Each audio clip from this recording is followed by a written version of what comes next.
I'm passionate about just introducing people to chiropractic, not only to see if I can help them, but also to see if maybe they want to become chiropractors. And after, I don't know, 5 minutes of her telling me she wants to go into a healing profession, she wants to become a healer one day, I said, well, have you ever thought about chiropractic? She said, no, no, no, I want to do something neurological. And I said, oh my gosh, can I film you saying that right now?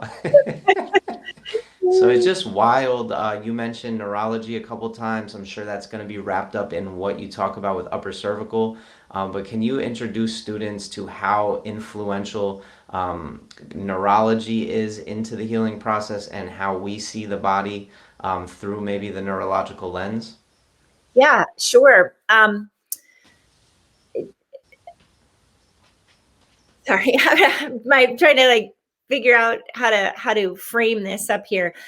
Neurologically, because the brain controls everything, and because the research is now to the point where we can substantiate a lot of what we're saying about subluxation and about how the brain chemistry actually changes when there's pressure on nerve roots and when there's pain syndromes that are chronic, it literally changes the way that your body or that your brain perceives your world.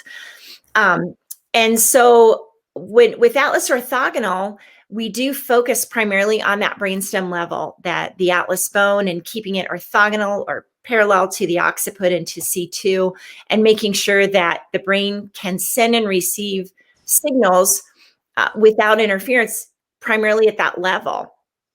And then we do full spine as well. We do instrument full spine adjusting, but to also remove those lower segment subluxations, which are life-threatening as well, but I would argue not near as much as the upper cervical level.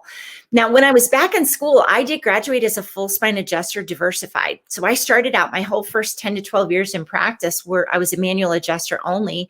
Now thankfully, I learned in school just from going to Neuro Club how important the brainstem level was. So I did get really good at setting an atlas. But I didn't get quite the same correction, pre and post films correction and actual condition level changes rather than just pain level changes. I didn't get those kind of results with diversified adjusting. I did do a little bit of Gonstead, but that was never my main focus. A lot of my friends are Gonstead adjusters to this day, and they're seeing tremendous results. I think because it's so specific. It's not just gross motion in the spine.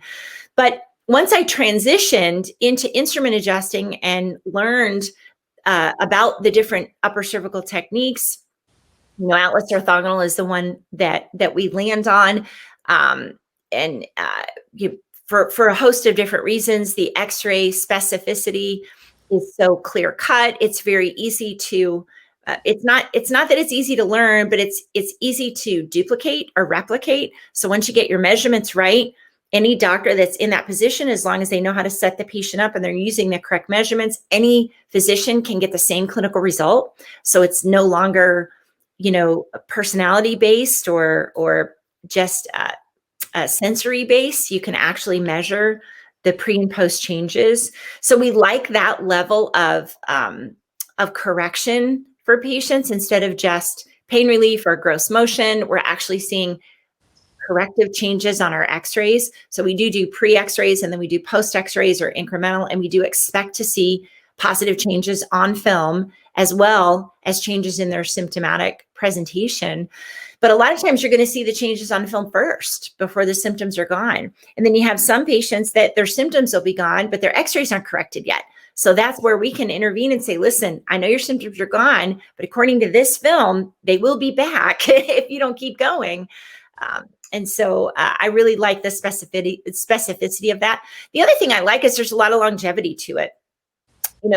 With manual adjusting, sometimes your body will wear out, sometimes your shoulders will wear out or your low back, and you've got just from the constant repetitive overuse. So it's nice to have these options or to learn these different things. But I would never let go of my manual skill set either. To say I'm on a mission trip and I don't have x-ray and I don't have an instrument and I don't have electricity, I want to be able to palpate that spine and go with my innate and know exactly where I need to go and adjust it as best I can manually. So there's a lot of different skill sets that you want to have all of them in your bag, but you just want to pick one or two that you focus on and become the best at.